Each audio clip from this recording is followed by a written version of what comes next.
చంద్రబాబుని చూసి నేర్చుకోవాల్సిందే. Trouble shooter Nara Chandrababu CM అయినా కూర్చోకుండా జనంలోకి 7-10 వయసులోనూ చురుగ్గా కష్టాలు వచ్చినప్పుడు ఎవరైనా ఏం చేస్తారు? వాటిని అధిగమించేందుకు ఎందుకు ప్రయత్నిస్తారు? కొందరైతే వాటికి దూరంగా నెట్టేందుకు ట్రై చేస్తారు. ఇంకొంతమంది అయితే వాటిని అధిగమించి మరింతగా ఎవరికి ఇబ్బంది లేకుండా ఇలా ప్రయత్నిస్తారు. అలాంటి మనిషి చంద్రబాబు నాయుడు. ప్రస్తుతం బెజవాడలో వరద సహాయక కార్యక్రమాల్లో పూర్తిగా నిమగ్నమై ఉన్నారు. ఆయన ఎక్కడికక్కడ ప్రజల్ని కలుసుకుంటూ ప్రజా సమస్యలను వెంటనే తీర్చేందుకు ప్రయత్నాలు చేస్తున్నారు. వరద బాధితులను ఆదుకుంటూ సహాయక చర్యల్లో ఆయన స్వయంగా పాల్గొంటున్నారు.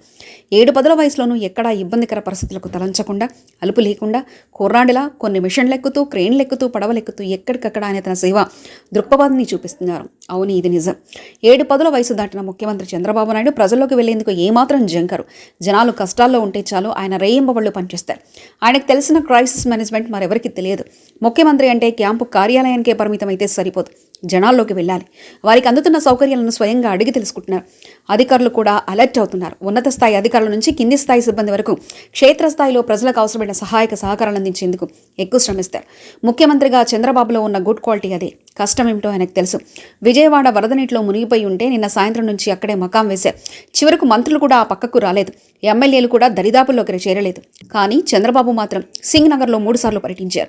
సాయంత్రం రాత్రి కూడా ఆయన పర్యటనలు సాగింది. నీళ్లలో ప్రమాదకరమైన పరిస్థితుల్లో ఉన్న ప్రజలకు భరోసా ఇచ్చారు. వారి భోజన సదుపాయాలు కల్పించడం కోసం అన్ని రకాల ప్రయత్నాలు చేశారు. ప్రైవేట్ హోటల్స్తో మాట్లాడి భోజనం ఏర్పాటు చేశారు.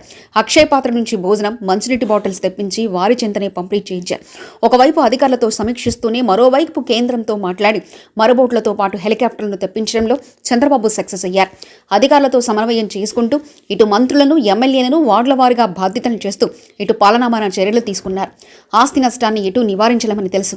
కానీ ఒక్క ప్రాణం కూడా పోకూడదన్న తపన చంద్రబాబులో కనిపిస్తుంది. ఆ కసి ప్రస్తుతం ఉన్న పొలిటికల్ లీడర్లో కనిపించలేదు. జనంలోకి వెళ్లేందుకు వాళ్ళు సాహసించరు. కానీ చంద్రబాబు మాత్రం అందరికంటే భిన్నం. అందుకే ఆయనను ట్రబుల్ షూటర్గా పేరుంది. గతంలో విశాఖలో హుద్హుద్ తుఫాన్ వచ్చినప్పుడు కూడా విశాఖలోనే బస్సులోనే ఉండి పరిస్థితి సద్దుమణిగే వరకు అధికారులను నిద్రపోనివ్వలేదు. తాను నిద్రపోలేదు. అలా ఉంటది మరి చంద్రబాబుతోని. Hats off to CBN. మరిన్ని కథనాల కోసం సబ్స్క్రైబ్ చేసుకోండి మీ అక్షర శిల్పం.